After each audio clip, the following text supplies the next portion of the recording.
قبل بداية الفيديو لا تنسى الاشتراك بالقناة مع لايك وتفعيل زر الجرس يصلكم كل جديد إن شاء الله تعالى. موعد مباراة ريال مدريد وسبورتنج براغا الجولة السادسة دوري أبطال أوروبا والقنوات الناقلة ومعلق المباراة.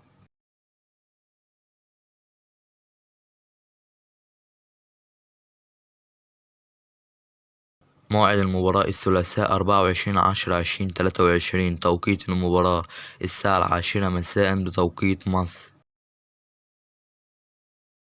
القنوات الناقلة والمعلق قناة بين سبورت 1. تعليق المعلق خليل البلوشي.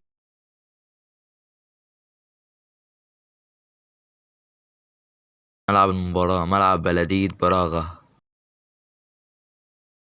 في نهاية الفيديو لا تنسى الاشتراك بالقناة وتفعيل زر الجرس يصلكم كل جديد إن شاء الله تعالى.